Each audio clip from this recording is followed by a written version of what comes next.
Hi everyone, seems like I've been getting a lot more questions in this review for regression than the last two units, and the questions are pretty tedious and difficult in this unit, so don't get discouraged.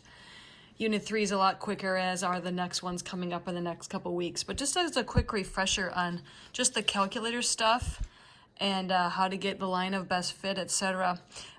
First of all, I pulled out this old worksheet that we did a long time ago, but there's two ways to get a line of best fit. There's the data kind, where you're going to use your calculator, and then there's the stats kind where you have to use a formula. So let's start with just the data kind. What you would do is you would put your two lists in, list 1 and list 2. This is a big long one, I'm not going to do the whole thing, but I do want to just get your calculator ready. When you go to stat calc number 8, you have to say list 1 comma list 2 if you have that kind of calculator. And I don't know what I have in right now, so I must have had some data in there. That gives you the y equals a plus bx, where we have a is the intercept, b is the slope. R squared, remember, is the proportion of variation, or how accurate your line of best fit is, and then R is the correlation. If for some reason your R squared and R are not showing up anymore, we can fix that real quick.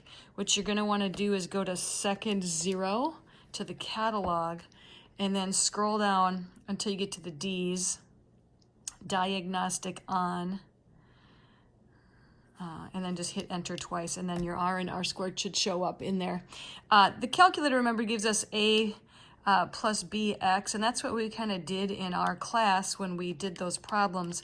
But on this review, which is made by AP, I just want to let you know that for the most part, they're doing BX plus A. It's the same. B is still the slope and A is still the intercept, but they're putting the X first.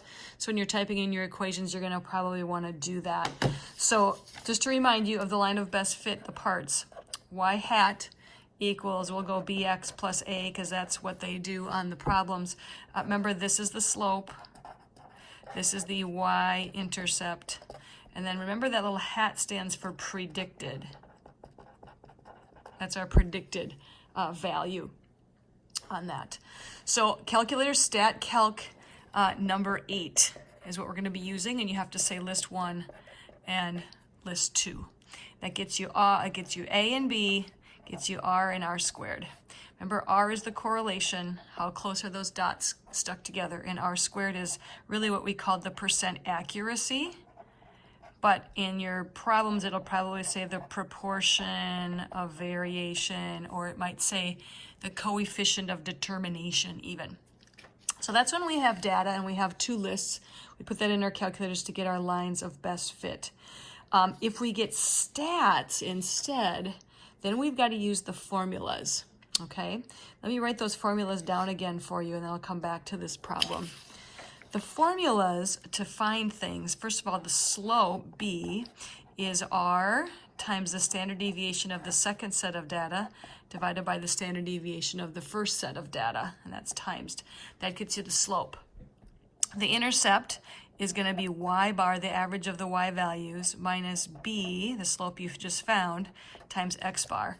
So in these problems, they're going to give you all 5 things, and you just have to plug stuff in and then make it so it fits into your y equals bx plus a spot there. So you'd have to use the formula. So if I went through this long problem here, I used some highlighting to help you out, but I've been reading about this SAT scores and GPA, and the mean of the first group was here, and the standard deviation of the second group, standard deviation of the first group, mean of the second group, standard deviation of the second group, and then your R.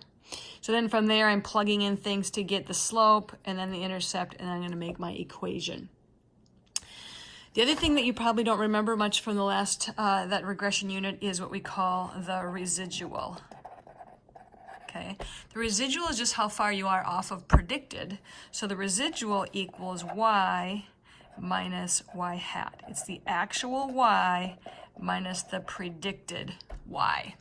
So let's just say I'm going to make up an equation on the spot here.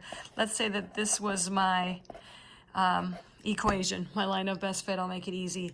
And let's say I had a point, an actual point that was 5, 10. Okay, remember there's your x and your y. If I want to know the residual of this point, okay, it's the actual minus the predicted. The actual y is 10, okay? The predicted, I take the 5 and I put it in there to figure that out quick. So 5 times 3 is 15. 15 plus 7 is 22. So my residual on this particular little example is negative 12. It's the actual y value minus the predicted y value. So hopefully that's enough to at least get you started on these problems. I know that they can be difficult. Please just let me know if you have some issues. You can always email and I'm happy to answer, but hopefully this will help a little bit.